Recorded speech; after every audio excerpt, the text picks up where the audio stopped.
Thank you and welcome to the check-in, a show where a couple of friends hang out on what is supposed to be their lunch break. Let's be honest, neither one of us is on our lunch right now. But we check in, a couple of friends, talk about what it's like to live in emerging fascism. Daniel Moody, always a delight to see you. How are you doing, my friend? I am good.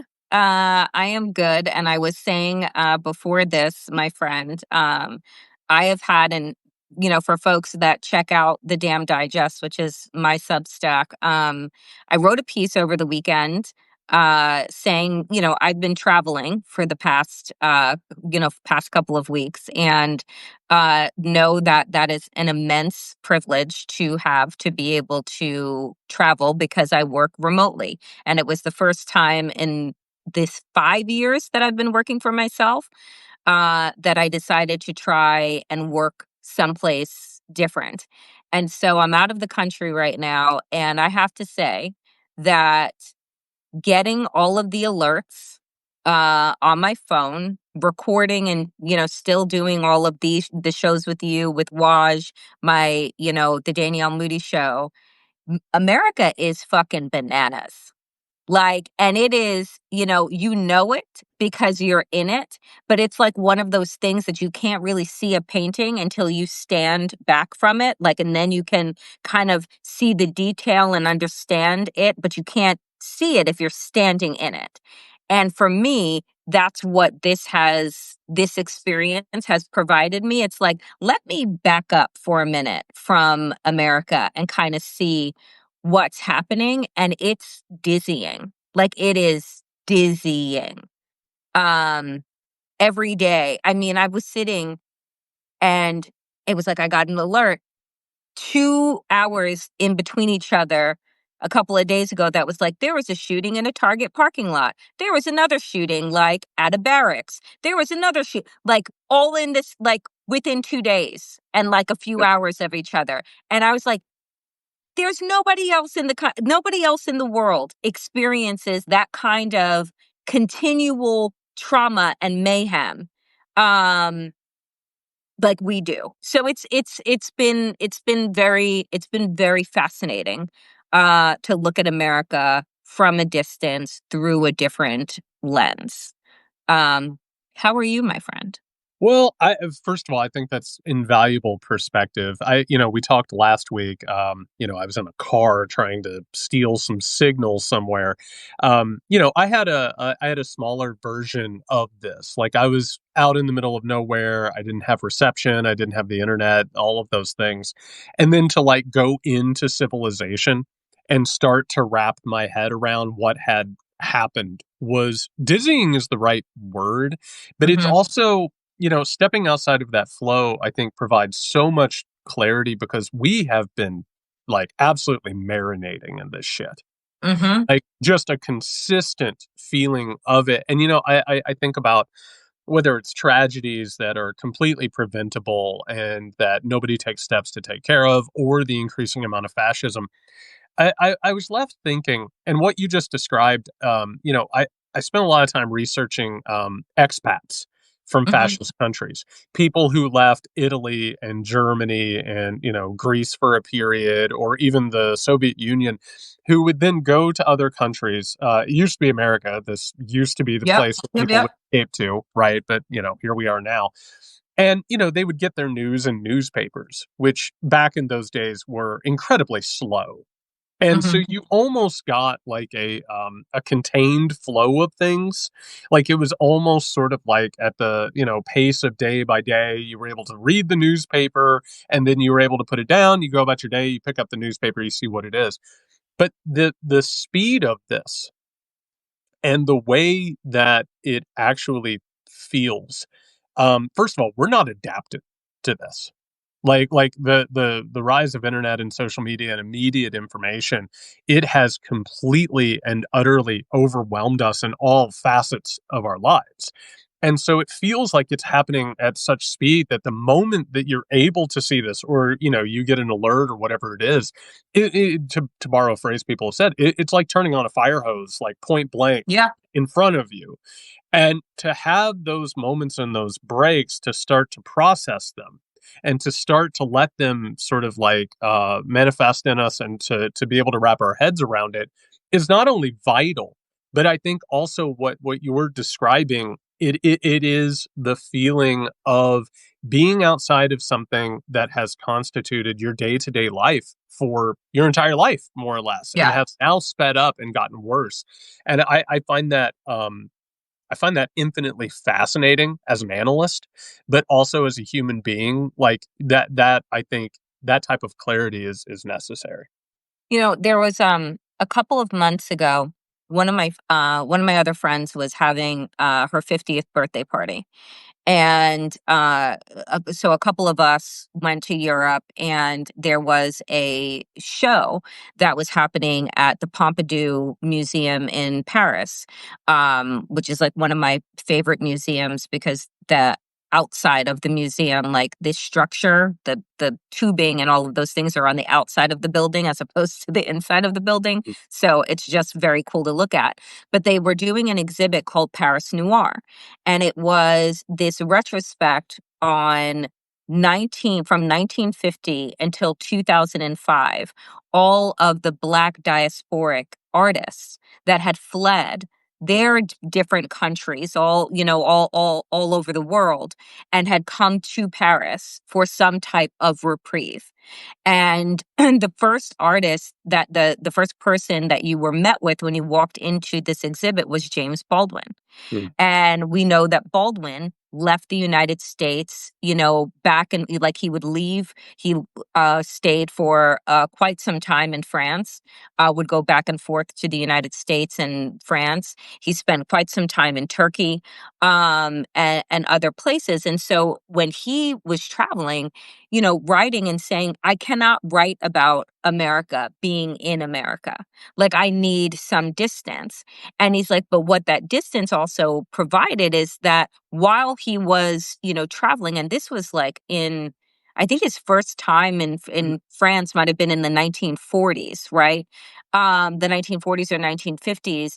And then during the time that he was rising in fame, um, and voice, he was watching from a distance his compatriots, his comrades die, be murdered, right? Stokely Carmichael, Martin Luther King, Malcolm X, like, all of these, like, he was watching these lynchings and these devastations and all of these things transpire.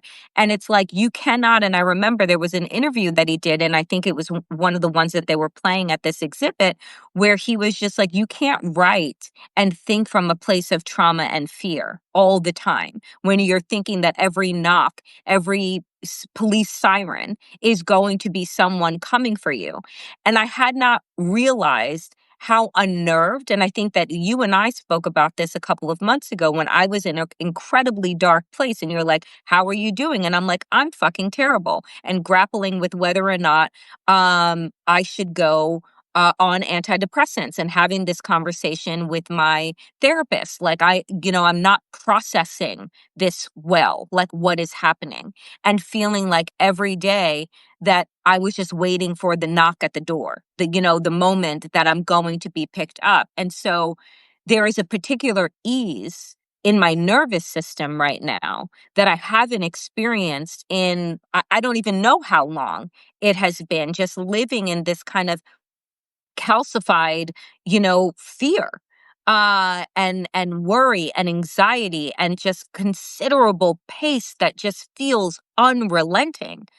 So to be able to come to a place to take a breath, but also look at what's happening, um, it's so eye-opening and alerting, but also like the flood the zone that Steve Bannon said to do has been working, I mean, extraordinarily. Like, it is a brilliant strategy. You don't know whether to look up or down or left or right. You don't know what ding to follow on your phone. Like, it is it is an extraordinary strategy because it is break whether or not people say, well, I don't watch the news anymore, or I, take breaks or do this. You really do not understand what is happening physically, emotionally, and spiritually until you really truly get some type of break. And too many of us, right? Too many people will not ever have the privilege to do that. And I wonder what the long term effects of that trauma is going to be.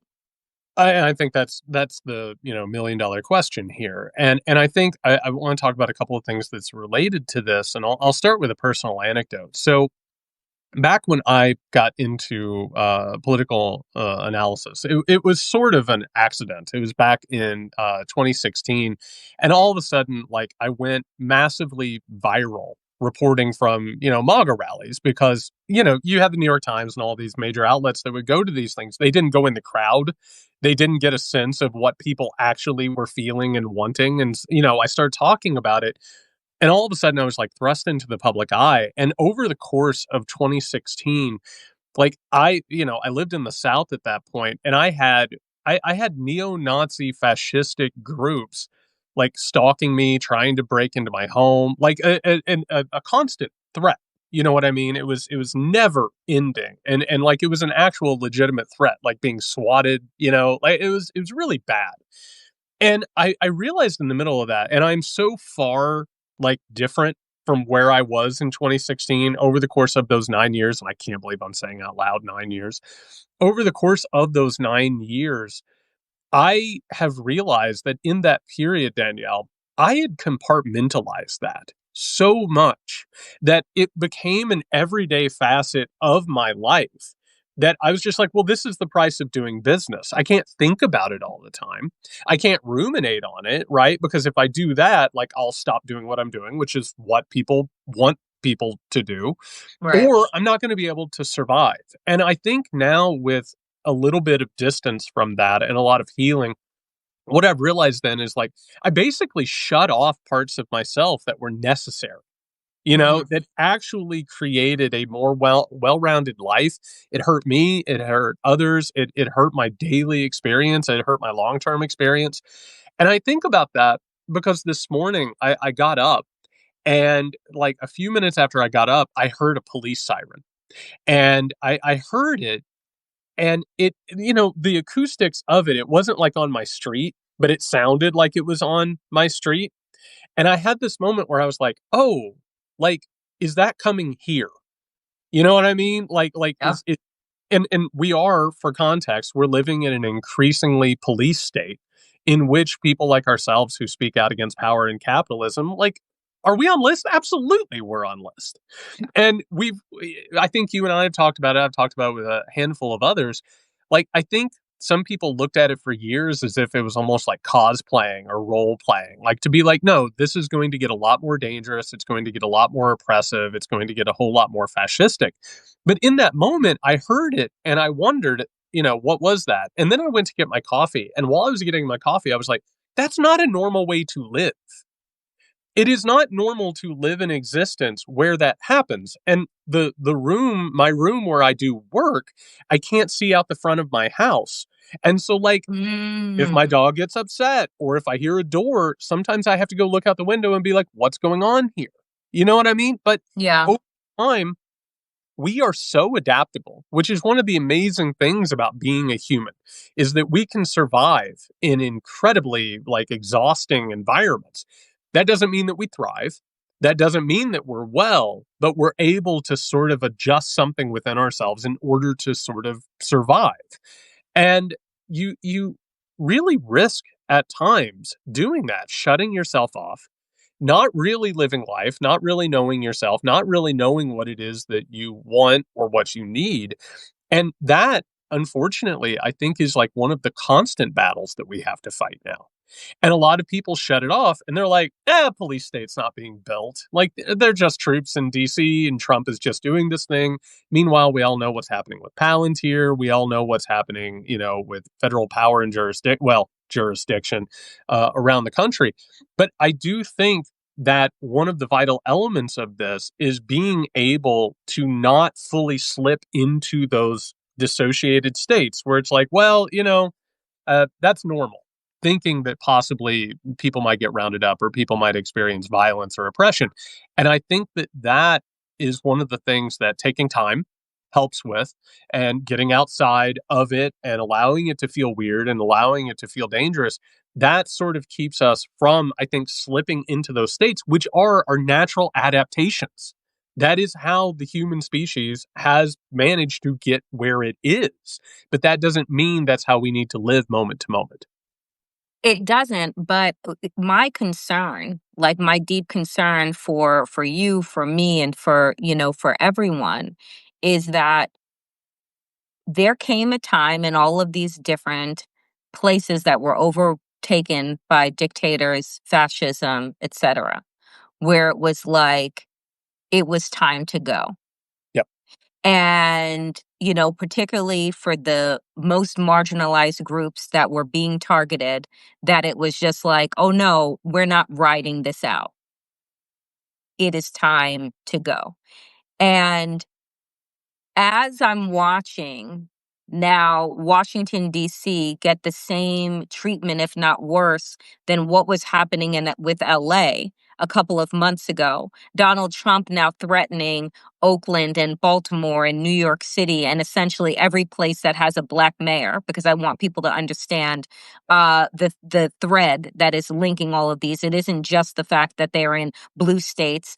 It is also the fact that they're being run by black mayors and they're also experiencing record low crime rates, right? But because white nationalists will see black skin and brown skin as inherently criminal, this is what they are doing, right? It's like if you can take these places over, and you can use them as a symbol and as a threat to either you comply, right? Or you get detained or you get Mm. sent to South Sudan or, El Salvador or what have you. This is where you put the power down. But my fear is that do you think, Jared, right now, that like we have entered into the place where the Supreme Court is about to take up marriage equality and overturn that? I don't see a world in which that doesn't happen, right? If you're able to overturn marriage equality, you're able to overturn Roe v. Wade, affirmative action. Next on their chopping block is going to be the Civil Rights Act, Brown versus the Board of Education. And people who think that I'm being hyperbolic, we had abortion, 3 years ago, right? In all 50 states for how long? For 50 years. And Yep. now we have it in about 23 states, right? And so we're watching all of this happen. Do you feel like we've arrived at the place or we are arriving at the place where those that are being targeted, that it's like, it's time to go? So I think there's a lot of things there. And by the way, I don't think you're being hyperbolic, because everything that you just laid out, that it's like all of these things that we've expected in terms of rights and privileges and protections. The way that it's worked is it's almost like there's a structure and then it's been hollowed out for decades, right? It's just been consistently hollowed out until there's just like an edifice there, right? And, fascism is absolutely a process. And I think it happens in fits and starts. I think a lot of what we experience, I think when you and I started doing this, we talked a lot about the onslaught of the Project 2025 stuff that was just enacted immediately, right? And it, for lack of a better phrase, was a blitzkrieg. It just Yeah. happened and happened. And since then, and this is the other aspect of it that I want to get into, which is, as somebody who is like organizing and trying to get together coalitions, there is work that's being done.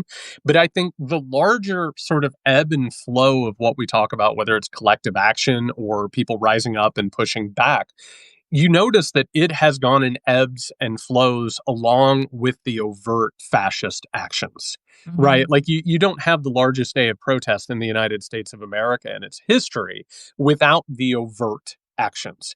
And Hmm. now it's a little bit quieter, right? It sort of like goes very, very quickly and very, very hard. And then it goes, and it, for anybody to even understand, going back to the idea of a police state, like understanding what's happening in DC, what's happening with Palantir, what's happening with this consolidation of, these surveillance systems and oppression systems. I think what I'm feeling right now is that this is a little bit of a quiet time in terms of people coming together, right? We're Hmm. not having the big, giant sort of things. And I think in part, by the way, it was this symbolic sort of rupture between Trump and Musk. Like the main point where we were seeing a lot of protests were like Tesla dealerships and Yeah. people going out on weekends and all of that. And so I think where we are right now, because we're not seeing the very, very large protest, and because we're not seeing things like labor unions that are starting to draw a line in the sand, and we're not starting, we see these skirmishes between ICE and people, but we don't see like the larger sort of apparatus coming together. Right now, I think in the moment, it feels a little bit like the fascists, have sort of taken a little bit of a control over the perception of things, Yeah. and it starts to feel more inevitable because the things that you and I and the people watching know need to happen in order to steer the ship in the right direction, they don't feel like they've shown themselves. That also, by the way, it doesn't hurt that the so-called resistance party is completely and utterly feckless and unwilling to do shit. And so I do think that what we're feeling right now is going to shift. And I think when you start looking at these time periods and you start chopping them up instead of like one long line of things, if you look at it in one long line of things, things get blurry and it starts to feel inevitable. It starts to feel like this thing is going to go where it's going. But I do think that if you start to chop it up and you see it in the ebbs and the flows, I think that we are looking at a change here pretty soon because Trump and the people around him, their coalition is fracturing. It's a mess right now. Like to actually look at it and like research it, like Yeah. it's not there. It is on the verge of cracking. That doesn't mean that the more serious actors behind them aren't busy because my God, they spend all of their time trying to figure out how to make this worse. And those are the competent, intelligent people as opposed to the buffoons. So the idea of whether or not like we've reached some sort of terminal point, I don't think we have, but I think what we're looking at is a sort of process that doesn't get discussed very much. That Hmm. ebb and the flow and the moving energy of it. And I think that depends on people like you and me and the people watching, how we show up, how we think about it, and whether or not we sort of give in to the fear that you and I talk about a lot, which is what motivates MAGA. Like the cities are having like historic crime lows. I It's I not mean, real. like I lived in Washington, D.C., and in the surrounding suburbs from the late 90s into right the first decade of the new millennia. And I can tell you that there's a big fucking difference between DC in the late 90s to the DC that I left, And you know.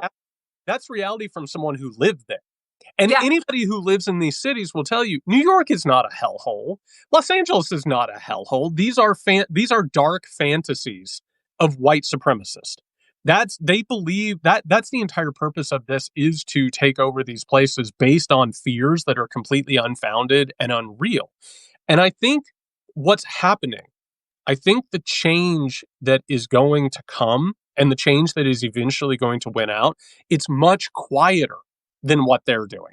And what they're doing is Mm, so loud that the type of healing and recovery and progress and growth that you and I talk about every week, that is in intimate moments. That's in one-on-one connection. That's in discussions. That feels like it's not as loud as every, because it's not. But it is, I think, building in a way that it's almost like a leak in your house that you don't know is happening until it erupts, yeah. right? And so I think that sort of perception, I think occasionally their sort of manipulation and control over reality keeps us from seeing what it is that we are actually building.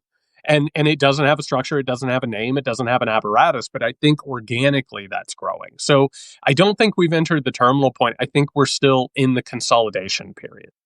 It's interesting, Jack, because all of that is such an astute observation on like where we are, because I think that there are days where I want to be like Chicken Little screaming, the sky is falling, get out, get out, get out if you can. And then another version of me wants to be like, no, this is where we ground. This is where we decide who we want to be, right? Like, you don't get to, and we've talked about this so many times, you don't get to a place of growth without discomfort, Yep. right? Like, you have to, and, you know, physical therapists and trainers and all of these, and spiritual leaders will tell you that it is the friction in your life, the obstacles that you overcome, the things that you move through that spur your growth. And I think that for too long, America had been extraordinarily stagnant, right? That America that we have, we thought that there was going to be this big burst, this big growth through the Obama years. And what I now equate the Obama years to is Reconstruction, right? Reconstruction only lasted for 12 years following the Civil War. My always I think to myself, my God, I wish I was like a director or a screenwriter, because I want to create the imagery around what America could have looked like if it actually stuck to the contract of Reconstruction.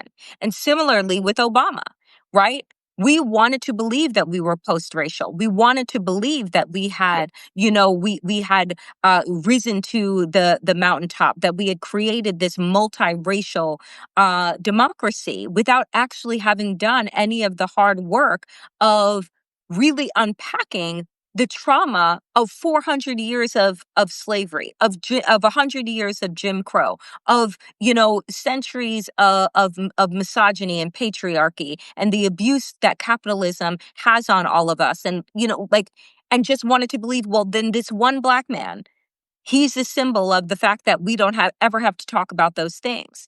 And so now I find myself in this place of America is crumbling.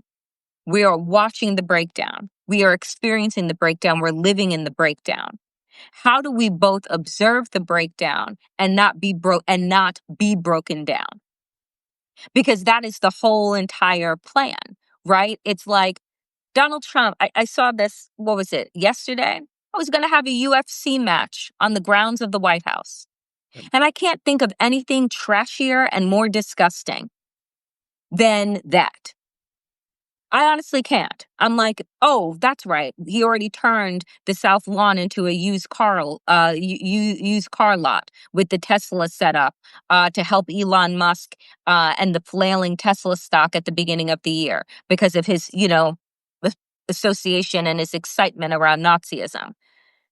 But you look at the cheapening that is happening, and it makes you feel cheap because it can't not. Do you know what I'm saying? And so it's like, even that in and of itself is purposeful. It's like, look how tacky, look how tarnished I can make this place that was once a beacon and symbol of greatness. Look how cheap and tawdry and tacky and worthless I can make it, because we have been indoctrinated into associating ourselves with the greatness Yep. of America. Yep. And so now that the world is seeing us for this, $1 cheap, as we talk about chocolate bar, right? Not this like chocolatier, but this cheap chocolate bar. Once people see that's who we are, there's like this reveal that happens that is just like, wait a minute, am I that cheap? Right. Am I that shallow? Am I that hollow? And there's this polarity that then we're holding. And it really is like, you have to, it's like when a bully, when people are able to just break you down because you don't have any real sense of self, when they're able to feed into the insecurity of who you are, and they're able to do that because you're not grounded. I think that Donald Trump and kind of the strategy around all of this is that they've always known that about Americans. Yes. Right? They've always known that Americans were not ever really grounded in anything other than an Old Navy t-shirt of a flag, right? That there was no real connection to patriotism. There was no real connection to community because you've seen it, the patterns of destruction that have been able to take hold. And so I feel like they have been able to really galvanize their base over this race to the bottom, right? This, I don't have to be great. I don't have to be smart. I don't have to care. And that's their new sick ideology is around this cheapening because whiteness says we don't ever have to be any better than what we are. Yeah, and that's the basis of white supremacy. Like, you're born in a certain way, and as a result, you have value, right? Somehow or another, that makes you, like, specifically better than X number of people. And I want people, in part of this discussion, and part of the reason we're doing this is to learn new things that we've always known, but we didn't know. And I want people to know the term internalization, which is where things happen in our lives. And when they happen, we bring them into ourselves and we allow it to change the way that we view ourselves and the type of self-worth that we have. We're one of the parts of capitalism is that we are inherently supposed to feel worthless. We're supposed to feel wretched, worthless, unlovable, just awful, except for if I'm able to get things outside of myself and basically clothe myself in them. And that will fool people into loving me. That will fool people into thinking that I'm worthy. And then meanwhile, the neuroticism of American life is the disconnect from the disguise and who we actually are and what we feel about it, right? Which is the neurosis of not just MAGA, but everybody in the United States who Mhm, hasn't really mhm, dealt with this. mhm, And I think a lot, anecdotally, I was in academia, off the top of my head, I think it was like 17 years. And mhm, before I left academia, I created this like program with writers and young people that I gained so much value from. Like, I was so proud that I was able to help build this thing. And then it got destroyed. And Danielle, it got destroyed for the same reasons America is getting destroyed, which are profit motives, which is neoliberal austerity. It's incentives that have nothing to do with human beings. And when I walked away from it, I felt like I had lost myself. I didn't know who I was if I wasn't a professor, if I wasn't in the classroom, if I wasn't doing this type of stuff, right? And what I had to eventually realize is that the edifice of it, which is what gave it the feeling of being important. I was at a university. I had the title of being a professor. Those things went away, and I lost what I thought was valuable about myself. Like, no, that loaned me the artifice of meaning, right? mhm, What actually mattered was the connections that I had, talking to young artists who were honing their craft. And art, by the way, is not just, it's not just about creating like artifacts or products. It's about figuring out who you are yeah. and like finding connection and trust and starting to realize what it is that you see in the world and what it is that you offer the world. Those connections were what mattered. It was the work that I did with people that was, like, intimate and through solidarity. It doesn't matter that they took that away. It mattered that it happened. It mattered the human connection at the heart of it. And what you just brought up about America, do not get me wrong, America is in crumbles. The American empire is declining, but the American empire didn't give us any worth. It didn't mean that we were better than everybody else because we happened to be born in a country that held economic and political dominion over others. That was actually meaningless. That was actually a vehicle for the powerful and the wealthy to do what they wanted. And they sold us bullshit. They sold us a Mm, mythology that said, hey, don't even think about what happened to get here. Don't even think about the people who have been hurt, who've been killed, who have been starved. Don't think about how many governments we overthrew. Don't think about slavery. Don't think about, the attacks on the indigenous population or the exploitation of people of color or poor people. And don't think about any of that. And that deal, I think, unfortunately, is what scammers and grifters and abusers recognize more than anything. Trump never sold a product in his entire life that was worth a shit. It was all mm, bought. It was all a facade. And what was he selling people? He was selling people the mirage of being a part of something bigger than themselves because they didn't Mhm. have any worth. They were more than willing to give over their hard earned dollars to him. And by the way, in this, it's the exact same as a televangelist. It's the exact same as an abusive, controlling person. It's recognizing, oh, I'm worthless and nobody sees it because I have this artifice. I need to sell this artifice. And that's America in a nutshell. We have to recognize that we, in general, because we were born and because there's something within ourselves that is good and worthy, that we by ourselves are worthy and good. And then we can start to Yes. each other and build something real as opposed to continuing to like revert to these comforting mythologies that have propped up everything and have worked within a capitalist system that takes advantage of the fact that the people who engage in it and don't think about it ultimately feel worthless, and they are exchanging autonomy and a better life for something that is easier and something that is more readily available on a store shelf or by ordering something off of, trump.org or whatever in the fuck. But it is about making the decision, oh my god, like outside of all of these external things, like I am a good worthy person and that's how I should go through the world. I mean, goddamn, Jared, that was just fantastic because it just makes me think about, like, again, who are we without the mythology? Like, who are we as individuals, as community? Like, what are we? If the Yep. story isn't American exceptionalism, if the story isn't, you know, virtue of success by by path of my birth, right, and my race and my gender and my orientation and all the, then what am I? Yep. And I think that what the baubles do, right? What the baubles, whether that be what Trump is, selling, whether that be the addiction to this device that we're using right Yep. now to do this show, whether that be the constant, streaming and the inundation and the distractions, is so that you don't think You don't think. about who you are. Right? And if you don't think about who you are, then I get to tell you who you are. And I Yeah. get to tell you what you want. And I get to sell to you this stuff that is going to fill the void and the hole that is inside of you because you don't know who you are or what you really want. And that isn't just people that are inside of MAGA, it is everyone. Yes.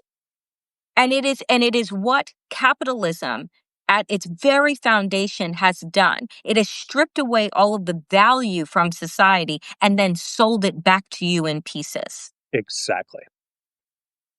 I was having this conversation earlier with my mom, who, is experiencing her own awakening over, like, Danielle, she's like, capitalism is really the root of all evil. She's like, "Did you know that at one time people didn't have these manicured front lawns, that like their lawns were wild and had fruits and vegetables and that was the way?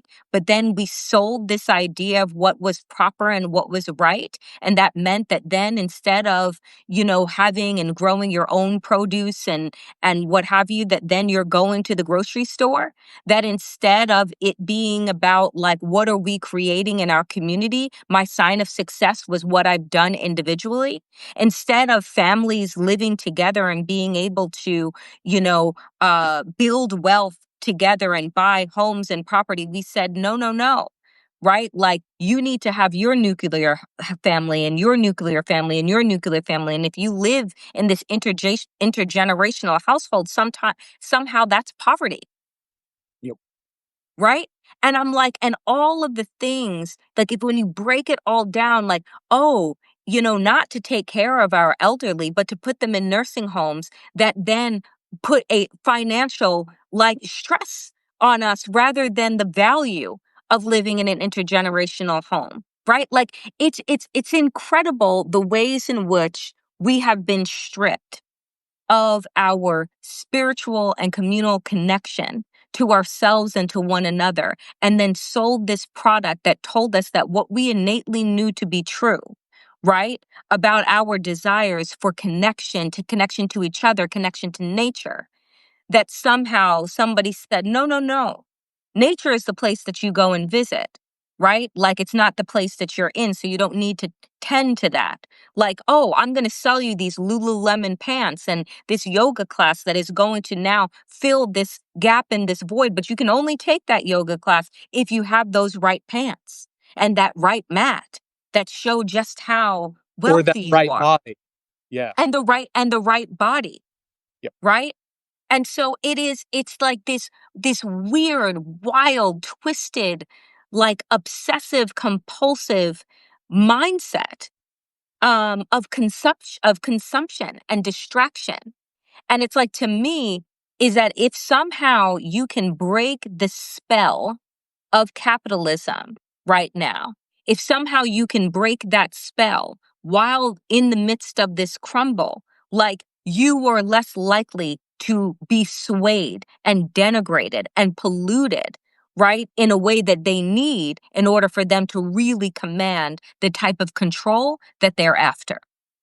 Absolutely. I mean, you couldn't have nailed it more dead to rights, because what it is the entire set. And you know, it's so weird when you talk about capitalism. Like I'm autistic, so I've always sort of like personified things, and I've always struggled to personify capitalism because Hmm. it's so intricate and interconnected. But what it is, it's this anti-human force. And it's anti-human because it's not just a matter of like money being exchanged for goods and, you know, value of things. What it actually is a system that takes advantage of our insecurities and our vulnerabilities. The reason why the entirety of capitalism has resulted in oppression and human suffering and has brought us to one crisis after another is because it is designed and operated to take advantage of people and to really sort of set off the most terrible wounds within ourselves.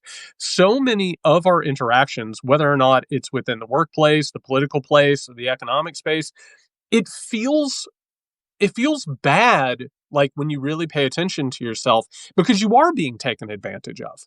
You're literally being fed one image and one appeal after another that is designed by people who understand your psychology better than you do, who Hmm. have studied to understand why it is that people want things, why it is that people need things, what are the appeals. And it always comes back to a few things, which is, I don't want to be alone, and I'm not lovable. I'm not worthy, and if that's discovered, I will be crushed. And as a result, it's a back and forth flow system of, well, I need to do this thing in order to get this thing. You need to do this thing in order to get this thing. And as that continues, it escalates. And when you don't think about that, you can end up spending your entire life continuing these cycles because capitalism naturally activates our instincts. We are in constant fight, fear, fawn, you know, all of that, freeze. Like we are constantly in that situation because this thing doesn't work without it. Yep. It does not work. Why? Because if you're not going to go out and buy these baubles, if you're not going to seek comfort by having these things in your life, like all of a sudden there's not perpetual growth. How are I think about this all the time. An example, if people don't understand it, the modern emergence of full body deodorant. You've seen this, right? Like literally, it has moved towards the point where everybody buys deodorant because nobody wants to smell bad. And they're like, well, we need to sell more deodorant. Well, how do we do that? Well, we make people think that their entire bodies smell terrible. And we take advantage of insecurities that, like, you know, your sex organs smell terrible, or like if somebody happened to get a whiff of this over here, you're done. That's it. And so what actually happens, Danielle, and it parallels exactly with the rise of fascism in the current moment that we're in. It's you have to continue the perpetual growth. Oh, perpetual growth has slowed. Well, we have to take advantage of more insecurities. We have to create more Yep. insecurities. We have to go deeper into the psychological brain and the wounds, and we'll take advantage of that. And eventually, you arrive at a point where people, I'm writing about this right now. I'm trying to do a big project about it. We are historically lonely. We are Hmm. historically anxious. We do not feel like we're going in the right direction. So what happens? the worst grifters imaginable, the ones who don't have any scruples. They don't care if they hurt people. They don't care if they're selling you something real or taking your money. Those people have emerged as the power brokers at a moment where capitalism has to dig deeper and deeper and deeper. And so many people, and that is why we're having this conversation, is because I think you and I and a lot of people listening to this and a lot of people we know and love, they looked up and they're like, this is fucking undoable. Yep. This can't keep going. I can't just pretend that everything's fine. I can't just pretend that everything's going to be okay. I realize now that I'm being manipulated. I realize now I'm being taken advantage of. I realize that something is burrowing deeper and deeper. And it would be one thing if the system worked. Like if it actually produced results. But we're now at a point where we look around, we're like, oh, this doesn't produce results. And I'm not going to join a cult. I'm not going to look at Donald Trump and the people around him and say, oh, they know what they're doing. They don't. The only reason they look like they know what they're doing to certain people is because they can't realize that that thing is burrowing deeper and deeper, because to do so at this point would feel like self-destruction. They would have to Yep. change. And no one wants to feel like they've been had, right? Worst feeling. Because that's Worst true. feeling. Let's be very clear, right? We're seeing it as, these Republican town halls that go viral with these people that voted 20-30% in their districts for Republicans, for Donald Trump, and they look at them and they're saying, we voted for you to make things better because you said that you knew how to do that. And 6.5 months into this hellhole, everything is worse. And they're starting to say, well, I've been had. And you see what happens when a large amount of people start to realize that they've been had? Anger comes. And what follows anger? Generally violence, right? And that to me is what is most terrifying at this point, is that when you're watching this, these clicks that are starting to happen, these light bulb moments that are starting to go off and saying, wait a minute, they said that they were going to do all of these things that were supposed to make my life better and everyone else's life worse. But now everybody's life is worse, and he's getting a $200 million fucking gold ballroom, right? And selling $15,000 fucking meme coins, right? Like when you talk about what else can you sell? How else can you prime the insecurities? Well, I'm just like, well, you're running out of people to sell to because you fired everybody.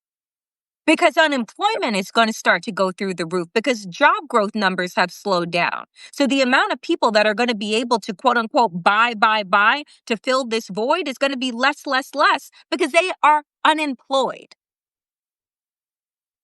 Right? So you are literally creating the conditions for chaos. You are manufacturing, right?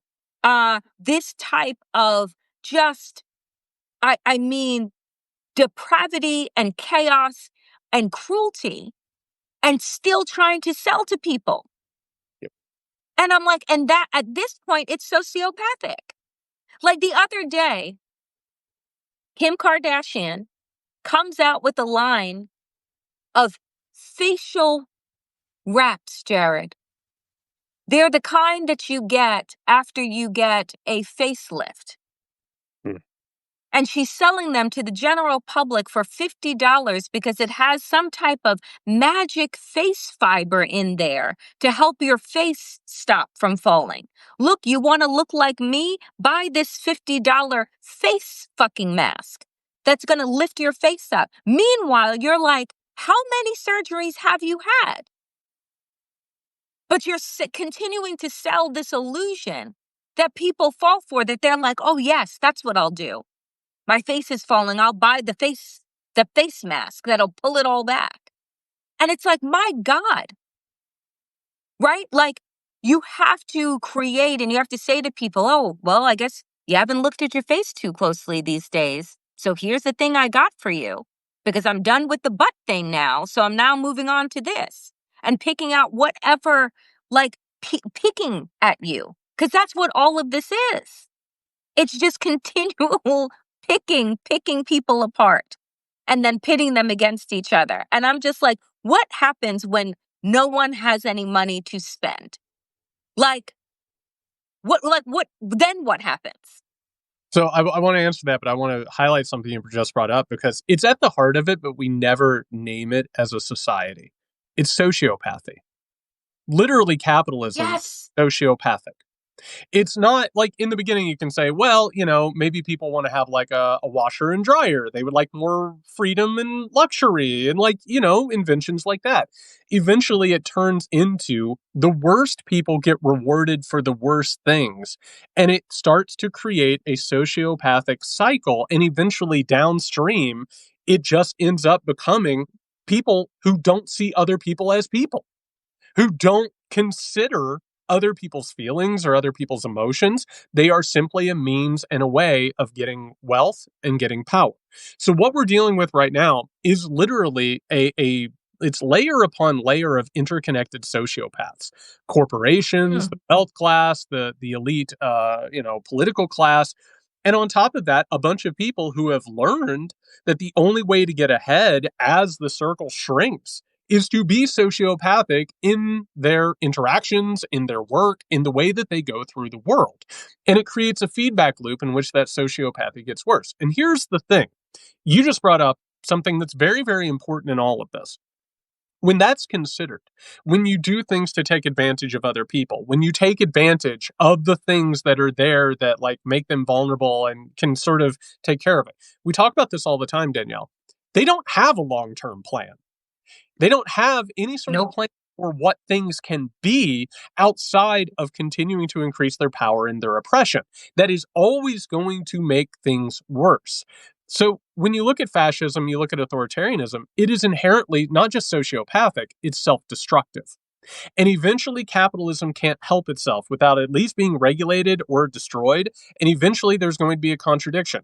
Right now, and this is something a lot of us who study this history, we look for. One of the biggest tells about whether or not capitalism is going to work long term is debt. How much money people spend that they do not have in order to keep the consumption of the baubles and the type of life that keeps them quiet, right? That Mm. keeps them from thinking about the things. Debt is maxed out right now. And what it tells us is that eventually there's going to need to be some sort of correction. What did Yep. 2008 tell us? Was there some sort of major socio economic change? No. Nobody went to fucking jail. They all got bailed out. The rest of us lost money and life got increasingly more, austere. And what happens if we don't change this, if we don't ride what you and I are talking about, is you end up in a fascist state in which who are the main employers? It's going to be the police state, it's going to be the military, and eventually at some point, that sort of contradiction, it's going to lead to wars. It's going to lead to more and more oppression, and it's going to lead to the people saying, oh, we created this problem, now we're going to fix it by giving ourselves more power. And so, what we're dealing with right now, there is a cold feeling when you realize you've been taken advantage of. There's a cold, horrific feeling when you realize, like, someone that you've been friends with or worked with or that you've had in your life, that they weren't being intimate with you, or they were Yep. taking advantage of you, or they had a plan. And then you have a choice, Danielle. You either take that moment with cold crystal clarity and you say, oh, wait a second, I wasn't safe there. I'm not safe right now. I don't see signs that I'm going to be safe. And you have to make decisions. Or you can flush out that cognitive dissonance and say, I must be wrong. I must be completely wrong. Everything's fine here. That second part is the easiest part. And that's what leads to fascism. It is inherently contradictory. They don't say things that make sense. There's no Nope. fact behind this. Every fact says that they're wrong and every fact says that they're making things worse. Well, don't pay attention to facts. Live in a fantasy land where everything just feels necessary. Keep buying, keep consuming. And so, what we're talking about is like a moment of clarity. And like the real question of where this thing is going to go is how many people answer that moment of clarity, or how many people continue to go further and further asleep. And like I think about when you talk about who the top employers are going to be. And I think about the fact that this regime is advertising to people to join ICE, right? Like first they said to FEMA employees, you have 90 days to comply with the transfer from the work of keeping people safe after storms and after all of these climate disasters to now working for ICE because they got to get these 10,000 new troops on the ground. They got to get these people out, as Donald Trump said. Then they say, oh, well, what about if we relieve people's student loans? So that's the thing. Oh, the Supreme Court didn't let Joe Biden do it. But now Trump can dangle, right? Relieving you of student loan debt that they knew is a crushing problem, but you have to join the enforcer state in order to do so, right? So you got to sell like pieces of your soul and yourself in order, right, to be able to get this relief. But there is no relief, right? And we saw that. I mean, Waj made me watch Andor, right? And we talked about it. That look what, as he always says, look what they make you give. That even when you comply with the empire, even when you decide to become the stormtrooper, right? They will throw you out as soon as they fucking can. Absolutely. And so here you tell people, oh, don't worry, right? You'll be the one with the badge. You'll be the one that's rounding up the people. Don't you worry, it'll be okay, right? Oh, we'll send you. You'll be the guard out in Alligator Auschwitz, right? And it's just like, who the fuck wants to work in that environment? Who the fuck wants to work there? Right? Like, who wants to be a part of this, like, this nothing, this horrible machine that is churning people out? And so it just like it is this self-fulfilling prophecy that eventually this entire regime, this entire system and way of being is going to destroy itself. The unfortunate thing is that so many millions will be destroyed in the process of it destroying itself. And I pray that more people become awakened to what is happening to this machine sooner rather than later. I think that they are. And that is the hope that I find. And I will just say one thing before we sign off of here. I think something, and I would love to hear from you very quickly because this is something that I've heard from others. The nature of this crisis and the nature of the odious nature of this fascistic takeover, it has made me reconsider how I talk to others. Like how it is that I interact with others, whether I take them for granted, whether or not I show up authentically. Like it has like interactions with people out in the world, even if it's a cashier or a loved one, whatever it is, it's made me be more honest. It's made me be more open. It's made me be more tender and kind. And it's not a permanent thing. But I think in those interactions and feeling it within ourselves, again, it's quieter than what's going on, than tanks rolling through Washington, D.C. I think that is the marker of change. I think that's what's eventually going to win out here. It's that awareness and it's that humanness. I've noticed it for me. I've noticed it for others. And I think that reconsideration, that authenticity, I think is eventually what's going to win this thing. And I think it's the antidote to what this is. I think that, as you experience the world seemingly speeding up, is your cue to slow down. I think that as you experience society becoming hardened, right, that it is your cue to soften. I think that we're getting signals from everywhere to silo off, self protect, Yes. right? Put others at a distance. When those are the signals that you are receiving, the opposite is true. And so the more that we can lean into our softness, our empathy, our desire for connection, community, nature, right? Like authenticity, that is what will combat the baubles, the lies, and the Yeah. cheapening of our spirit, our souls, and our society. Like that's when people say, what can I do? What should I do? That is my advice, is you do what you can inside of yourself And by inside of yourself, I mean in your body, in your space, in your place, in your home, in your community, right? Because when everything is pointing to darkness, you have got to find the lantern within. Absolutely. Danielle Moody, you are a delight. I am so grateful for you and all the people who come out and are open to these conversations. Can't wait to talk to you next week. I cannot wait, my friend. All right. Be Be safe. safe. Everyone, be safe.